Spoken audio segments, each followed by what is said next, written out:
10. Ficando perto de casa, classe e educação. Estamos nós duas acordadas no lusco-fusco das 5 da manhã. Os outros parecem estar dormindo. Mamãe me faz as perguntas usuais.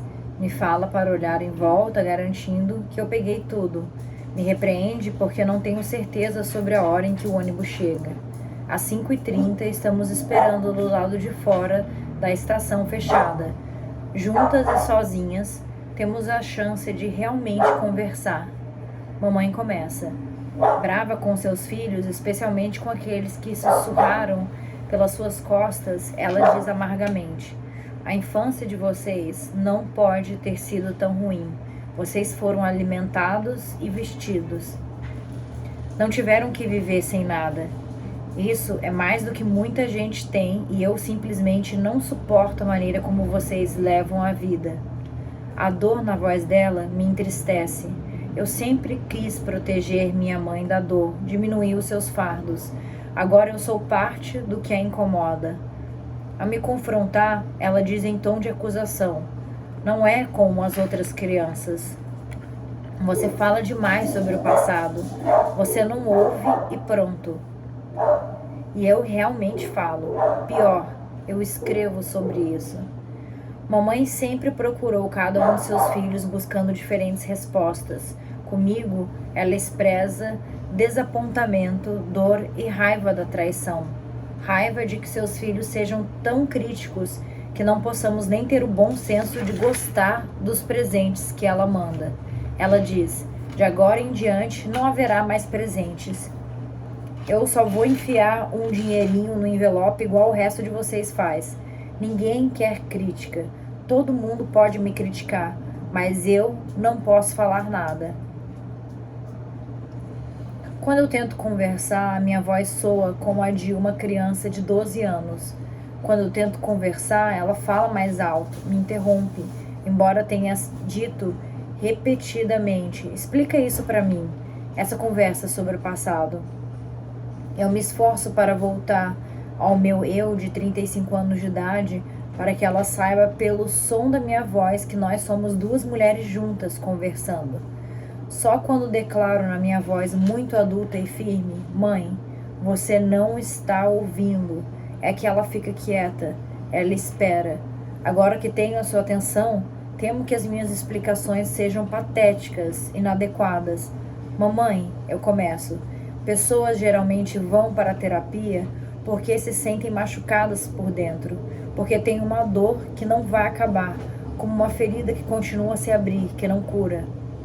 E geralmente essa dor, essas feridas, têm a ver com coisas que aconteceram no passado, às vezes na infância, frequentemente na infância, ou com coisas que acreditamos que aconteceram. Ela quer saber: o que te machuca? De que feridas você está falando? Mãe, eu não posso responder a isso. Eu não posso falar por todos nós. As feridas são diferentes para cada um. Mas o ponto é que temos que tentar melhorar a dor, curá-la, entendendo como ela surgiu. E eu sei que você fica brava quando dizemos alguma coisa que aconteceu ou machucou, que você não lembra de ter sido daquele jeito, mas o passado não é assim. Nós não temos a mesma lembrança dele. Lembramos das coisas de forma diferente. Você sabe disso. E às vezes as pessoas se sentem machucadas por coisas e você simplesmente não sabe ou não percebeu, e elas precisam conversar sobre isso. Com certeza você entende a necessidade de conversar sobre isso. A nossa conversa é interrompida pela visão do meu tio caminhando, atravessando o parque em direção a nós. Paramos para observá-lo.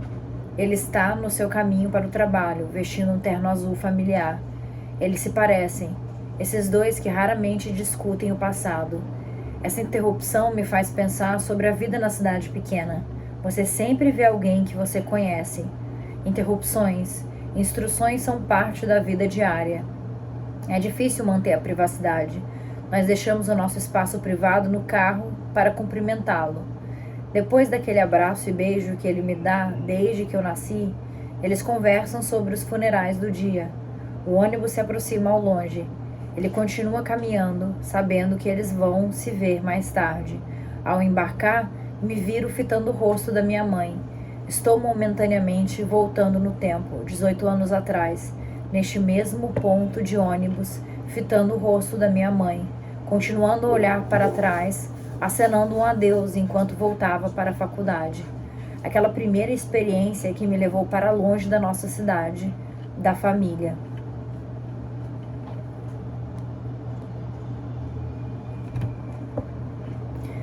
Partir era tão doloroso naquela época quanto é agora. Cada mudança torna a volta mais difícil. Cada separação intensifica a distância, tanto física quanto emocional. Para uma garota do sul, de classe trabalhadora, que nunca tinha estado num ônibus urbano, nem tinha pisado numa escada rolante, nem sequer viajado de avião, deixar os limites confortáveis da vida em uma pequena cidade de Kentucky para cursar a Universidade Stanford não era somente assustador, era profundamente doloroso. Meus pais não ficaram felizes por eu ter sido aceita e se opuseram intransigentemente a que eu fosse para tão longe de casa. Naquele momento, eu não via a oposição deles como uma expressão do medo de me perderem para sempre. Como muitas pessoas de classe trabalhadora, eles temiam o que a educação universitária poderia fazer com a mente de seus filhos, mesmo que reconhecessem, sem nenhum entusiasmo, a sua importância. Eles não compreendiam por que eu não queria cursar uma faculdade nos arredores, uma faculdade só de negros. Para eles, qualquer faculdade servia. Eu me formaria, me tornaria professora, teria um emprego decente e um bom casamento. Embora eles, céticos e relutantes, aceitassem as minhas empreitadas educacionais, também constantemente teciam duras e amargas críticas. É difícil falar dos meus pais e do impacto deles em mim, porque eles sempre se sentiram receosos, ambivalentes, desconfiados das minhas aspirações intelectuais, mesmo que tenham sido cuidadosos e acolhedores. Eu quero falar sobre essas contradições porque examiná-las, buscando resolução e reconciliação, tem sido importante para mim, pois tanto afeta o meu desenvolvimento como escritora, meu esforço em ser totalmente autorrealizada, quanto o meu desejo de permanecer próxima da família e da comunidade, que me forneceram a base de boa parte do meu pensamento, da minha escrita e do meu ser.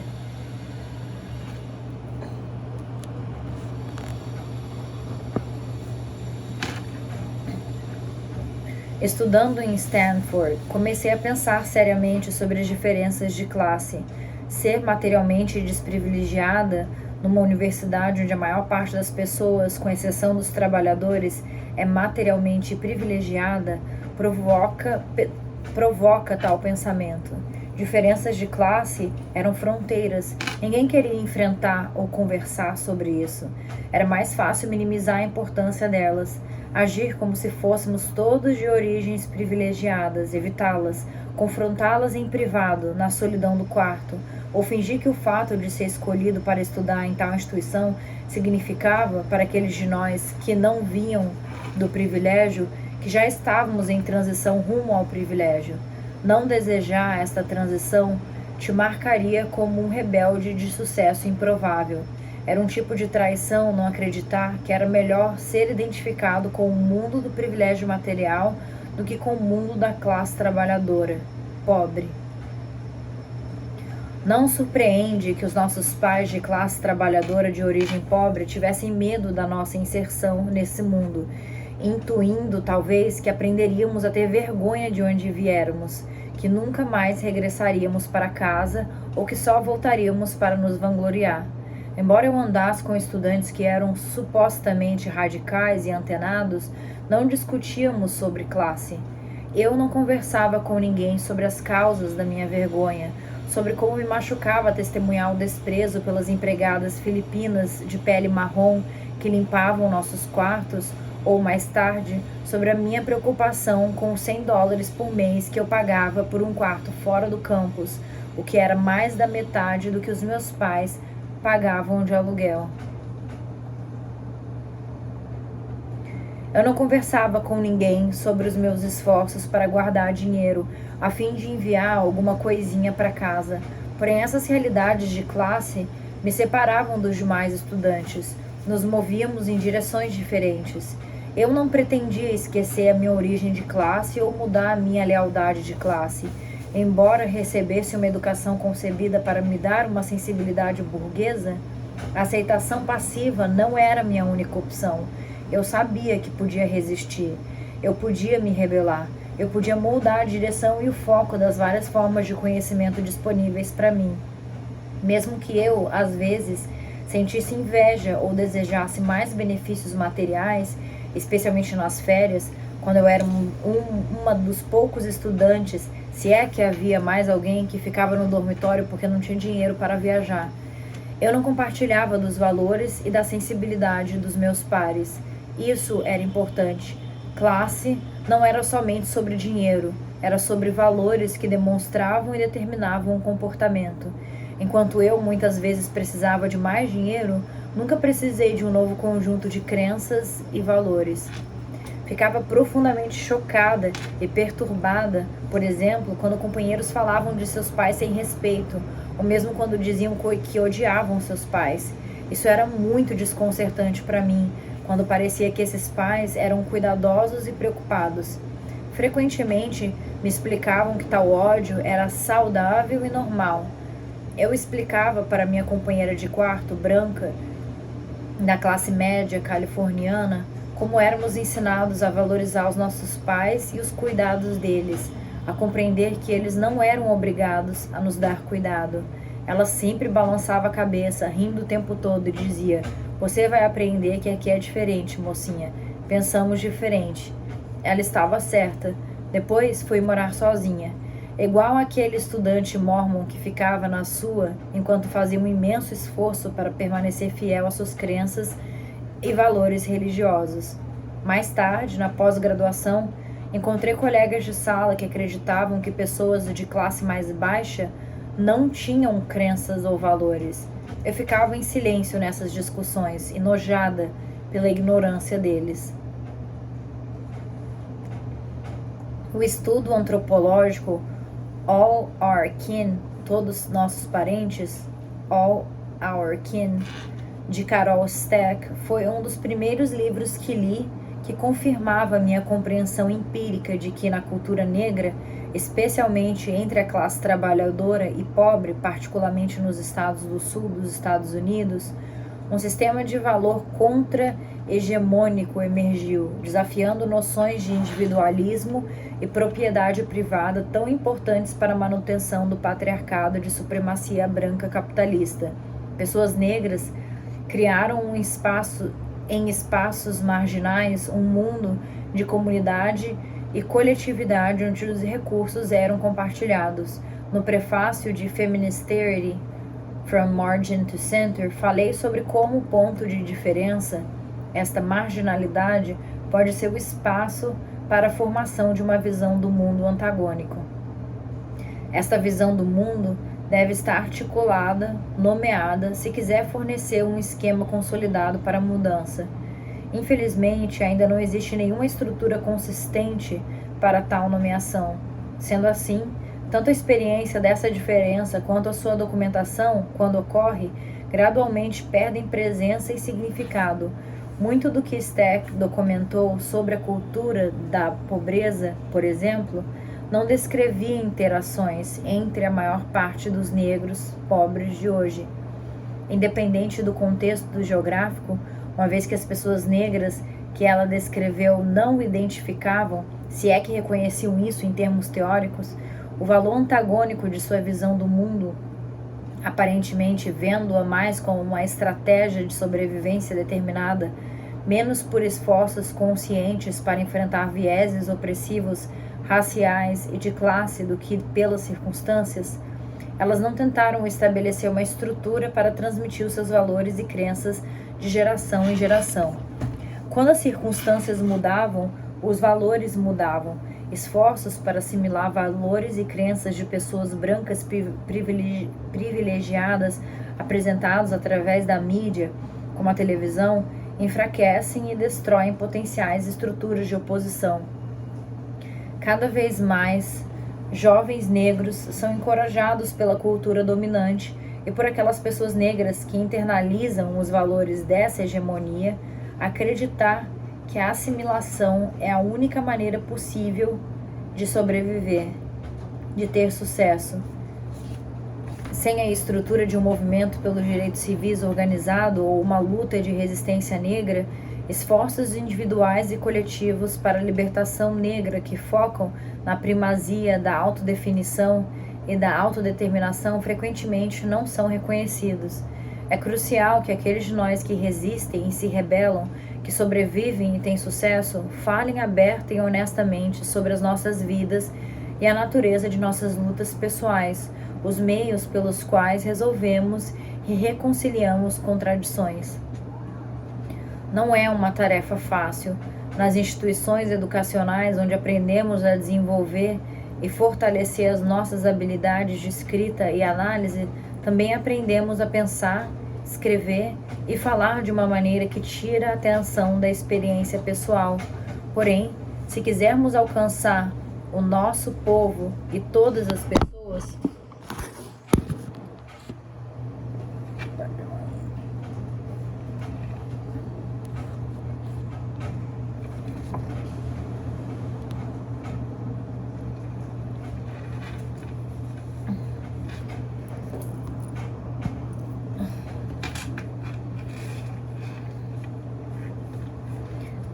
se quisermos alcançar o nosso povo e todas as pessoas, se quisermos permanecer conectados, especialmente aqueles de nós cujas origens familiares são pobres e de classe trabalhadora, devemos compreender que o relato da história pessoal de alguém fornece um exemplo significativo, uma forma de as pessoas se identificarem e se conectarem.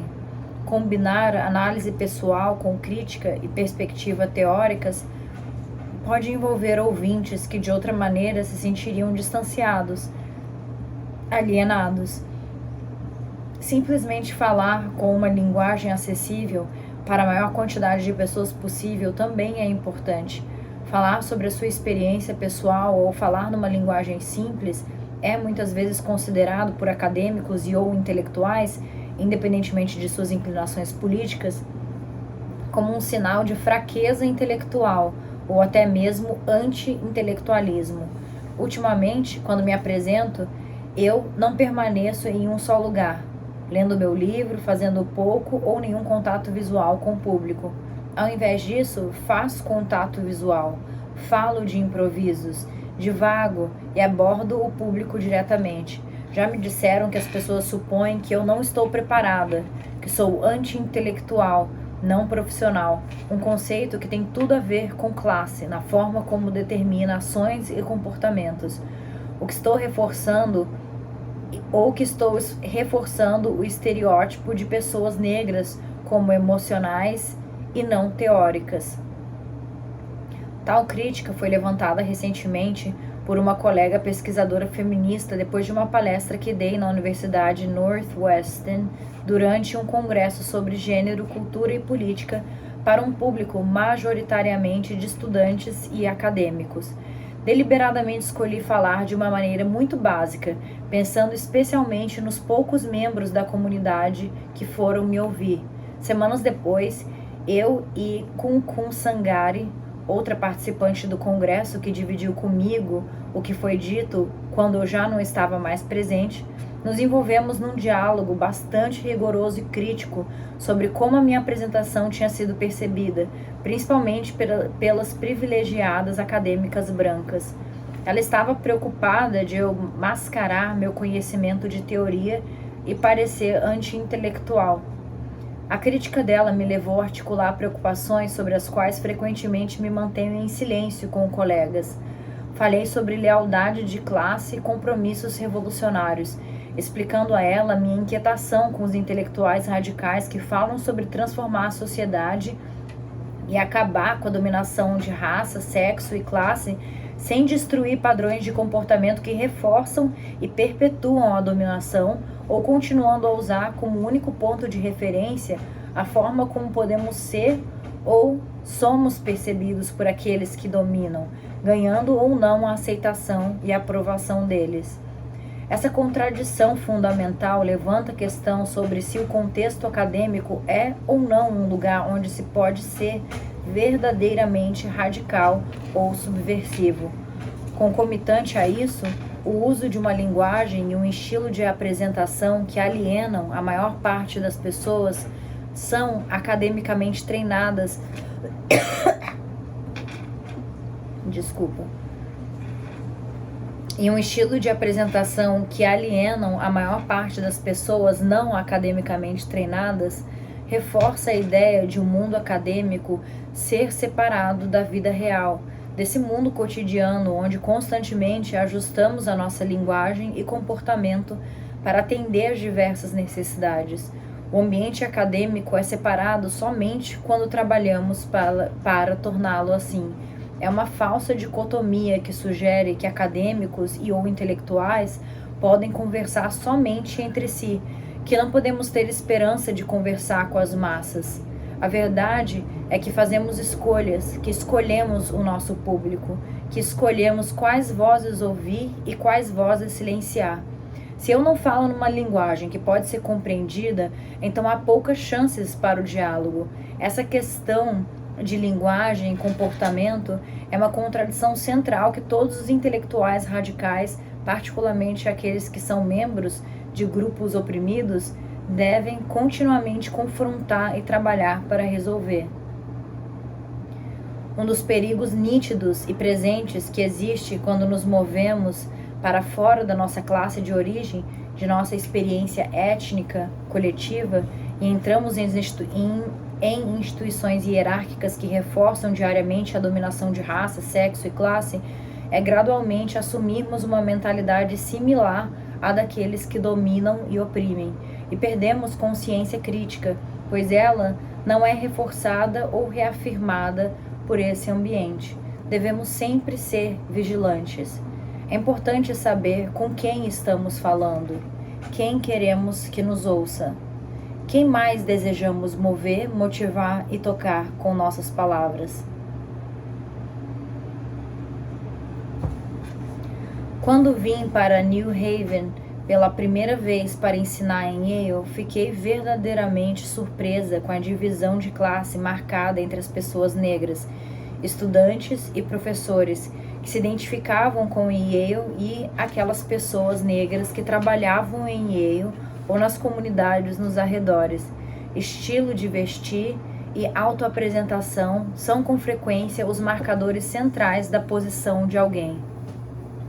Eu logo aprendi que as pessoas negras que conversavam na rua provavelmente faziam parte da comunidade negra e aqueles que, com cuidado, desviavam o seu olhar provavelmente eram associados a Yale. Caminhando com uma colega negra um dia, conversei praticamente com cada pessoa negra à vista, um gesto que reflete a minha criação, uma ação que incomodou a minha companheira. Como me dirigia a pessoas negras evidentemente não relacionadas a Yale, ela quis saber se eu as conhecia. Aquilo foi engraçado para mim. Claro que não, respondi. Porém, quando pensei sobre isso seriamente, percebi que eu as conhecia de um jeito profundo, pois elas, e não a minha companheira nem a maioria dos meus colegas de Yale, lembravam a minha família. Mais tarde naquele ano, num grupo de apoio a mulheres negras que organizei para as alunas da graduação, estudantes de origem pobre falavam sobre a vergonha que às vezes sentiam quando confrontadas com a realidade de sua ligação com a classe trabalhadora e com pessoas negras pobres.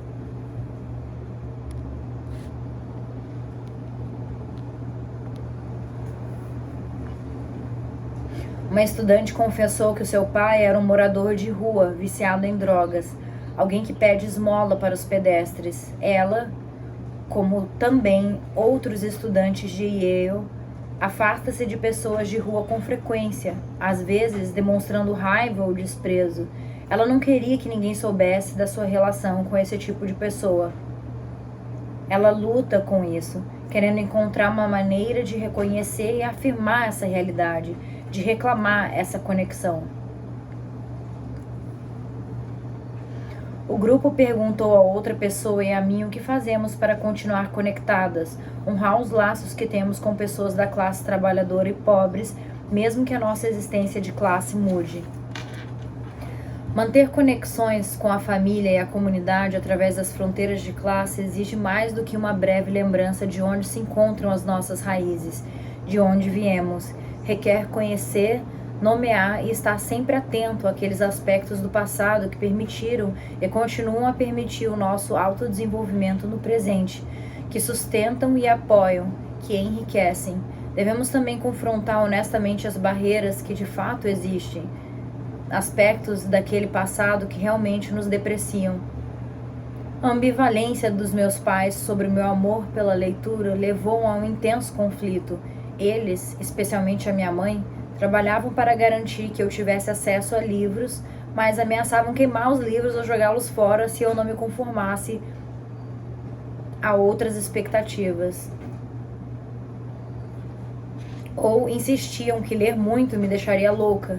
A ambivalência deles nutria em mim uma incerteza sobre o valor e o significado da busca intelectual, o que levei anos para desaprender. Enquanto esse aspecto da nossa realidade de classe machucava e depreciava, a insistente vigilância deles de que ser esperta não me tornava uma pessoa melhor ou superior, o que sempre me deu nos nervos porque eu queria sentir que aquilo de fato me punha à parte, me tornava melhor. Deixou uma marca profunda.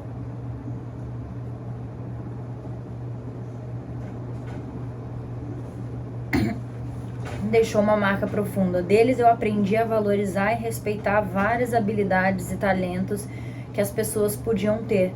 Não somente a valorizar pessoas que leem livros e falam sobre ideias. Meus pais e avós diziam sobre alguém: ele não lê nem escreve uma linha, mas como sabe contar uma história?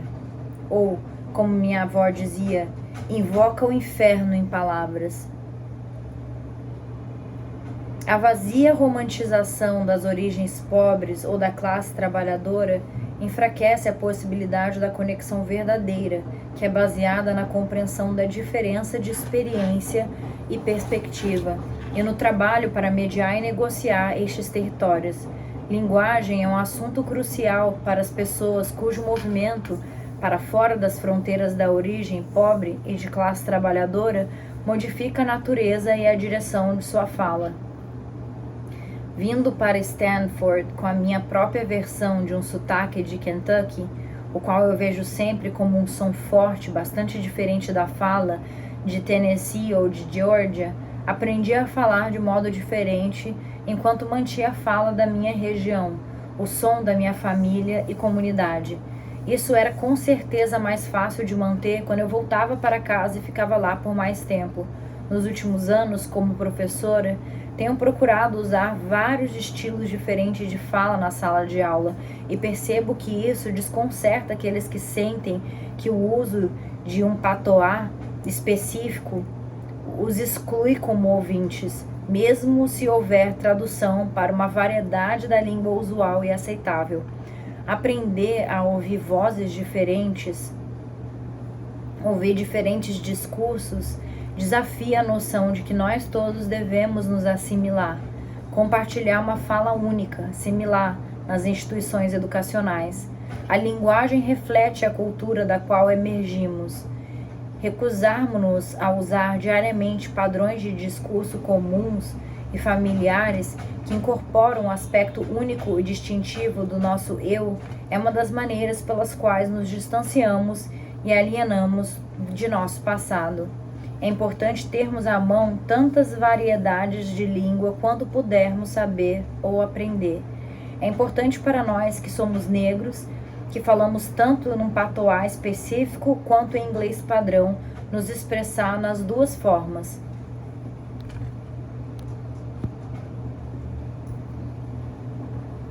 Muitas vezes falo para os estudantes de origem pobre e de classe trabalhadora: se você acredita que o que aprendeu ou está aprendendo nas escolas e universidades te separa do seu passado, isso é exatamente o que vai acontecer. É importante permanecer firme na convicção de que nada pode verdadeiramente nos separar do nosso passado quando nutrimos e valorizamos essa ligação. Uma estratégia essencial para manter o contato é o constante reconhecimento da importância do passado, da origem, reafirmando a realidade de que tais laços não são cortados automaticamente só porque se entra em um novo ambiente ou se muda em direção a uma experiência de classe diferente. De novo, não desejo romantizar esse esforço, desconsiderar a realidade do conflito e da contradição. Durante o meu tempo em Stanford, fiquei mais de um ano sem voltar para casa. Nesse período, eu sentia que era muito difícil conectar as minhas realidades profundamente díspares. O que me impulsionou durante essa fase difícil foi a reflexão crítica sobre a escolha que eu estava fazendo, particularmente sobre por que eu sentia que uma escolha tinha que ser feita. Felizmente, reconheci que a insistência em escolher entre o mundo da família e da comunidade e o novo mundo de pessoas brancas privilegiadas, de maneiras privilegiadas de saber, era imposta a mim de fora. Era como se um contrato mítico tivesse sido assinado em algum lugar, exigindo que nós, pessoas negras, uma vez entrando nessas esferas, imediatamente desistíssemos de todos os vestígios do nosso passado desprivilegiado. Era minha responsabilidade formular uma maneira de ser que me permitisse participar por completo de um novo ambiente, ao mesmo tempo que integrava e mantinha aspectos do velho. Uma das mais trágicas manifestações da pressão sentida por pessoas negras para se assimilar é expressa na internalização de perspectivas racistas. Eu fiquei chocada e entristecida quando ouvi pela primeira vez professores negros de Stanford desvalorizando e desprezando estudantes negros, esperando que tivéssemos baixo desempenho, recusando-se a estabelecer laços de solidariedade. Em todas as universidades que frequentei, como estudante ou professora, tenho visto atitudes similares e pouca ou nenhuma compreensão dos fatores que podem impedir estudantes negros brilhantes de desempenharem o seu melhor. Dentro das universidades, há poucos espaços educacionais e sociais onde estudantes que desejam afirmar vínculos positivos com a etnicidade, com a negritude, com a classe trabalhadora, podem receber validação e apoio. Ideologicamente, a mensagem é clara. A assimilação é a via para ganhar aceitação e aprovação de quem está no poder.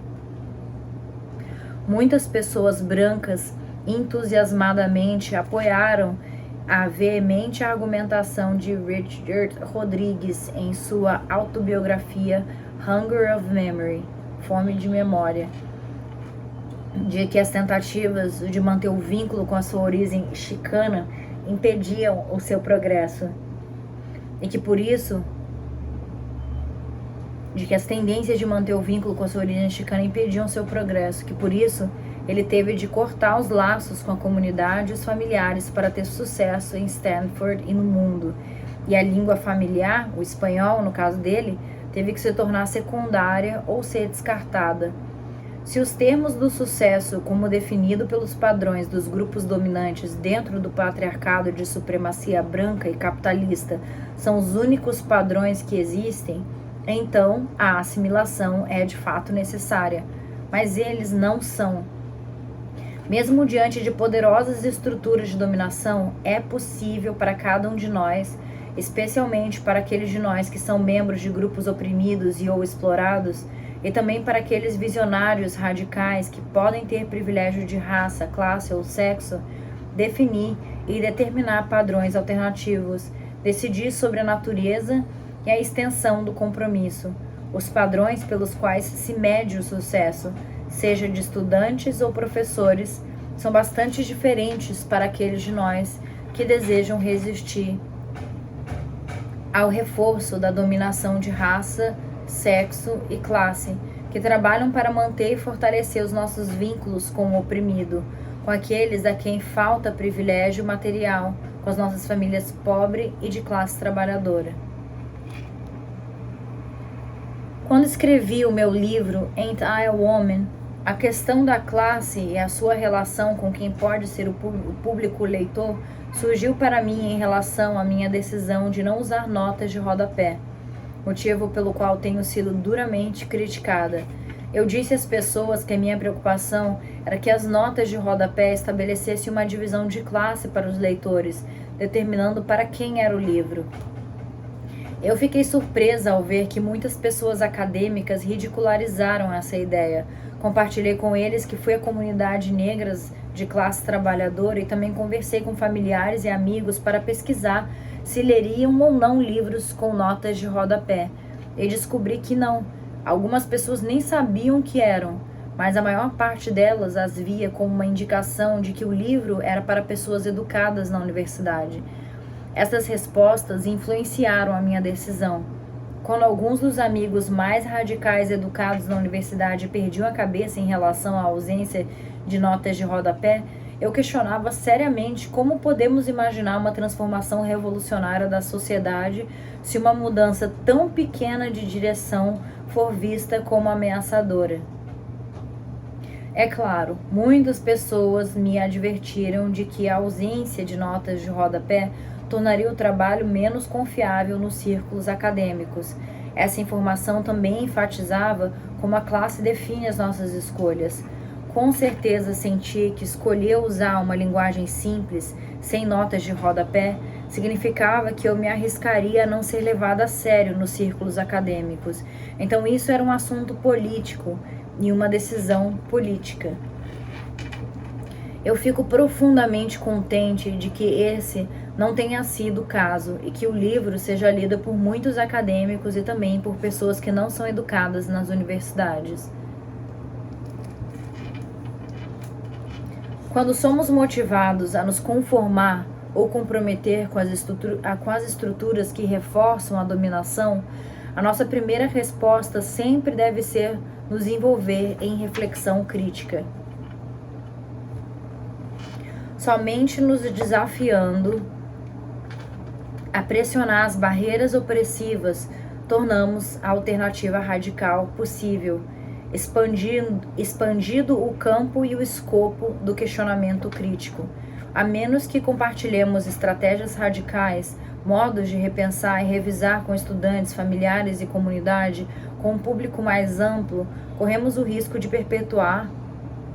A menos que compartilhemos estratégias radicais, modos de repensar e revisar com estudantes, familiares e comunidades, com um público mais amplo, corremos o risco de perpetuar o estereótipo de que temos sucesso porque somos uma exceção, porque somos diferentes do resto da nossa gente.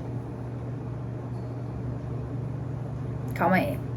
A menos que compartilhemos estratégias radicais, modos de repensar e revisar com estudantes, familiares e comunidade, com um público mais amplo, corremos o risco de perpetuar o estereótipo de que temos sucesso porque somos uma exceção, porque somos diferentes do resto da nossa gente. Desde que saí de casa e entrei na faculdade, sou frequentemente questionada, em geral por pessoas brancas, se minhas irmãs e irmãos também são bem-sucedidos. Na raiz dessa pergunta está o anseio pelo reforço da crença na exceção, possibilitando que vieses de raça, sexo e classe permaneçam intactos. Eu sou cuidadosa em separar o que significa ser excepcional da noção de a exceção. Muitas vezes ouço pessoas negras e inteligentes, de origem pobre e da classe trabalhadora, enfatizarem a sua frustração em alguns momentos, quando família e comunidade não reconhecem que são excepcionais. A ausência de suporte positivo diminui o seu desejo de se sobressair nas empreitadas acadêmicas. Porém, é importante distinguir entre a ausência de suporte positivo básico e o desejo por uma contínua afirmação de que somos especiais. Geralmente, pessoas brancas liberais estarão dispostas a oferecer uma afirmação contínua de nós como exceções, como especiais. Isso pode ser tão condescendente quanto muito sedutor. Como frequentemente trabalhamos em situações nas quais estamos isolados de outras pessoas negras, podemos facilmente começar a sentir que o encorajamento de pessoas brancas é a primeira ou a única fonte de apoio e reconhecimento. Dada a internalização do racismo, é fácil ver este apoio como o maior validador e legitimador do que o apoio similar de pessoas negras. Porém, nada substitui ser valorizado e apreciado pelos seus, pela sua família e comunidade.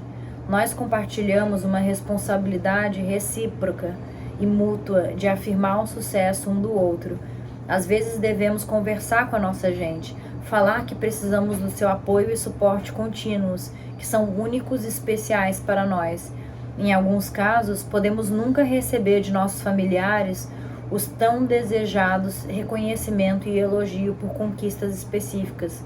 Em vez de ver isso como uma predisposição para o distanciamento, para cortar ligações, explorar outras fontes de solidariedade e apoio pode ajudar. Eu não sei se a minha mãe alguma vez reconheceu a minha educação universitária, exceto para me perguntar uma vez: como você pode viver tão longe da sua gente? Porém, ela me dava fontes de validação e solidariedade, compartilhando o legado da confecção de colchas, da história familiar, do seu incrível jeito com as palavras. Recentemente, quando nosso pai se aposentou, depois de mais de 30 anos trabalhando como zelador, eu quis prestar uma homenagem a essa experiência, para identificar pontos de ligação entre o trabalho dele e o meu próprio trabalho como escritora e professora. Refletindo sobre o nosso passado familiar, eu me recordei de como ele tinha sido um exemplo impressionante de diligência e trabalho duro, realizando tarefas com uma seriedade de concentração que eu trabalho para espelhar e desenvolver, com uma disciplina que eu luto para manter. Compartilhar esses pensamentos com ele nos mantém conectados, nutre o nosso respeito mútuo, mantendo um espaço, ora grande, ora pequeno, onde podemos conversar. Comunicação aberta e honesta é a maneira mais importante de mantermos relações com familiares e com a comunidade quando a nossa experiência de classe e contexto mudam. É tão vital quanto compartilhar recursos. Frequentemente, a assistência financeira é dada em ocasiões em que não há um contato significativo. Embora relevante, ela pode ser também uma expressão de indiferença e alienação. A comunicação entre pessoas negras com experiências diversas de privilégio material era muito mais fácil quando estávamos todos em comunidades segregadas, compartilhando experiências comuns em relação às instituições sociais. Sem essa base, devemos trabalhar para manter vínculos, conexão. Nós devemos assumir mais responsabilidade em criar e manter contato, conexões que podem configurar as nossas visões intelectuais e caracterizar nossos compromissos radicais. O recurso mais poderoso que qualquer um de nós pode ter enquanto estudamos e ensinamos em ambientes universitários é a completa compreensão e apreciação da riqueza, da beleza e da importância de nossas origens familiares e comunitárias. Ter consciência das diferenças de classe, nutrir vínculos com pessoas pobres da classe trabalhadora, que são os nossos parentes mais íntimos, os nossos companheiros na luta, transforma e enriquece a nossa experiência intelectual. A educação como prática da liberdade se torna uma força que nos aproxima, expandindo as nossas definições de lar e comunidade, ao invés de nos fragmentar ou separar.